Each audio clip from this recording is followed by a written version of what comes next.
It seems like everyone has that one specific thing from their childhood that they just remember more fondly than anything else. Some sort of media, whether it's a book or a movie or a TV show, just something that brings back a flood of nostalgia whenever brought up.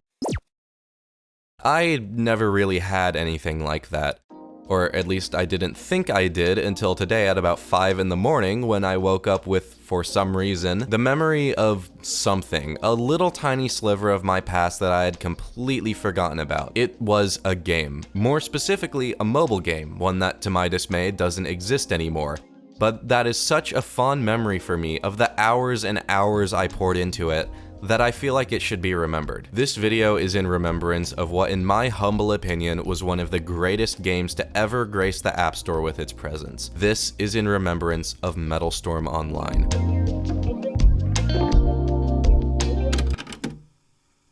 MetalStorm Online was, like I mentioned, a mobile game released in 2011 and only on iOS through the Apple App Store. A pretty bold decision at the time, considering that the most advanced iPhone in 2011 was the 4S, a phone which by today's standards is laughably bad. But MetalStorm didn't need some super fancy technology to run on. It didn't need the newest consoles, it didn't need some fancy graphics card. It just needed a phone, and that's part of what made it so appealing to me. My family never had the newest or fanciest technology. In fact, for a long time, my only way to access the internet was on a first-gen iPad mini. But it didn't matter, and that's kind of the beauty of it. MetalStorm was never going to have the best graphics. It was a mobile game in the early 2010s. And honestly, my stupid little kid brain thought it looked great anyways, but that's besides the point. What I'm trying to get at here is that MetalStorm was just different as a game. It didn't need to focus on the graphics or advanced mechanics, it just needed the attention and dedication of its developers that made it into the game it was. It was obvious that a lot more care was put into MetalStorm than the average mobile game, especially in its campaign. Probably the closest thing I could compare it to that still exists today would be Ace Combat, I suppose. Actually, they're really similar in some ways, but that's a video for a different day. The game had a few modes. A versus mode where you could fight against other players, a co-op mode where you could team up with another player to take on waves of enemy fighters, but the one that I remember best and the one that was really the star of MetalStorm was the 5-mission campaign, which, while short, was potentially one of the most fun campaigns I've ever played in any game ever. And that's saying a lot. I mean, I've played through Firewatch twice.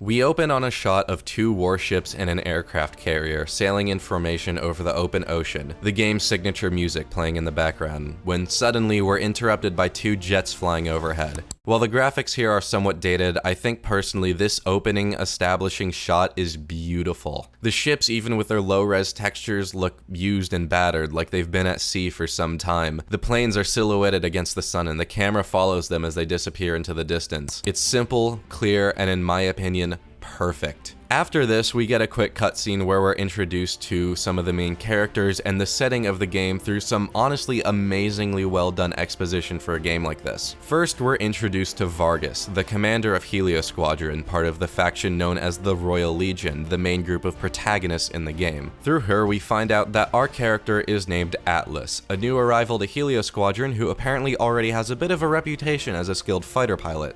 We next get introduced to Copperhead, a fellow pilot in Helios Squadron and the one who introduces us to the main conflict of the game. A province known as Markovia, apparently with a bit of an independent streak, has rebelled against the Royal Legion, and with them they've taken a nuclear aircraft carrier, the LS Dominus. Some further banter implies that Helios Squadron has been assigned to enter Markovian waters and track down the Dominus, but the conversation is suddenly cut short when Copperhead notices a squadron of enemy aircraft approaching. This is the first of the game's 5 missions, a simple and effective way to teach the player the basics of combat in the game. Once you've destroyed all of the enemy planes, Copperhead comments on the fact that the Markovians seem to be flying Legion aircraft. There's a small fleet up ahead, consisting of 3 destroyers, but no sign of the Dominus, and once you sink the destroyers, the mission ends. Mission 2 opens with Vargas telling us that we've been temporarily reassigned to go take out a Markovian munitions factory. Copperhead makes a point that this is stupid and that they should be looking for the Dominus, and this is when we're introduced to another of this game's small but honestly excellent cast of characters, Admiral Durant. He basically just tells Copperhead to shut up and the mission continues. Helios Squad goes on to find out that the factory is protected by a shield generator, to which Durant responds to wipe out the generators. Vargas makes a point that the factory is staffed by civilians, and then Durant says this. The Markovians lost their civilian status the instant they took up arms against the Royal Legion. Any lives lost now are just casualties of war. You have your orders, Helios. Carry on. You mind telling me what you're doing on that ship? Sir. Casualties of war. The mission sees you take on multiple ships, anti-aircraft guns, and enemy aircraft. Once you destroy the shield generators, you have only a limited time to fire on the factory until the shield goes back up. The mission is mostly uninterrupted, but there is one quick little bit of comms chatter near the end. Copperhead comments that the quality of the metals at the factory is way too high for normal munitions and that they must be building something else, to which the Admiral quickly interjects that Copperhead is a pilot, not an engineer. The mission ends when you destroy the factory, and there's nothing really significant after that.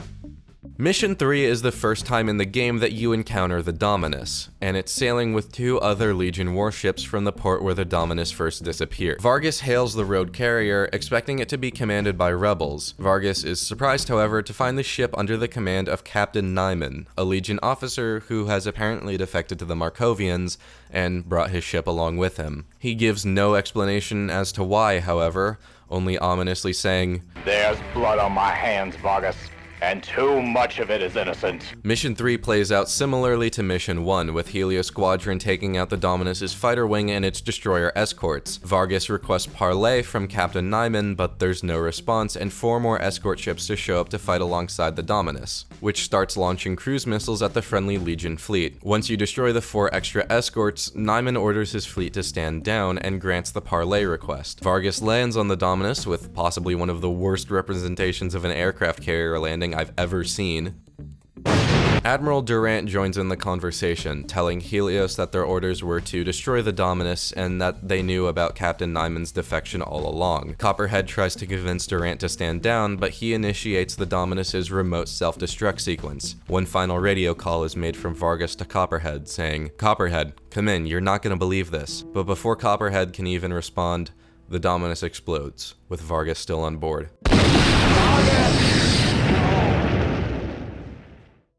Mission 4 begins with Durant stating that he'll be personally overseeing Helios Squadron from here on out, and that the Legion fleet will be approaching Port Crescent by midday, the Markovian port where the Dominus first went missing. Durant's little announcement doesn't last very long though, as he's interrupted by an unknown voice on the radio. The Legion has passed into the territory of a pirate faction known as Winged Serpent, and they're itching for a fight. Durant orders Helios to blow them out of the sky, and the battle commences. After a short but difficult dogfight, Copperhead notices signs of activity in a nearby canyon, suspecting that's the pirates' HQ. He suggests that they should radio the coordinates to a secondary team and save fuel for the Markovian rebels, but Durant orders the fleet into the canyon. Little does he know, however, it's a setup. The canyon walls are lined with anti-ship missile launchers, and the only way through is forwards. The pirates keep calling in more and more support planes, and once the warships clear the canyon, they begin a fierce battle to destroy the pirates' communications before they can overwhelm the Legion. Once the 3 pirate radio towers are destroyed, the mission ends, with the usual passive-aggressive banter between Copperhead and Durant. But one of the pirates makes an interesting comment at their defeat. Well, I guess we better pull out before one of us makes a mess. Run back to your dog of an emperor and his false crown. This is an incredible little piece of world building right here that just really captures why this game is so special to me. With that one simple sentence, we learn not only is the Royal Legion an empire, but it's one whose legitimacy is questionable, and maybe this is the reason Markovia split away from the rest of the Legion. There's just so many questions to answer, and I really truly wish that the game had time to go into more depth about this world and all of its conflicts. But I do also understand that this was, well, a mobile game from the early 2010s, and, well, let's just say that early smartphones weren't exactly known for having the best storage capacity.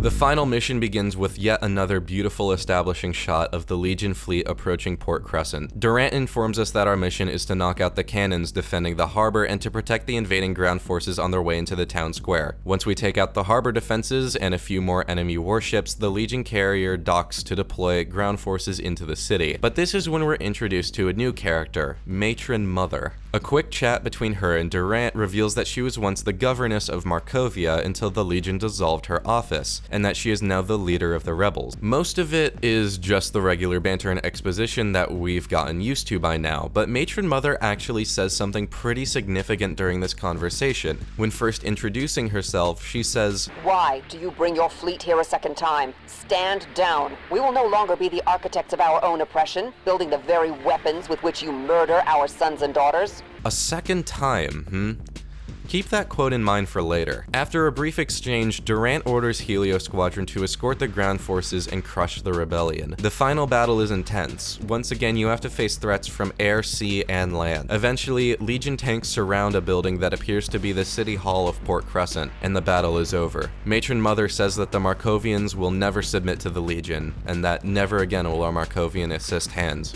And that never again will our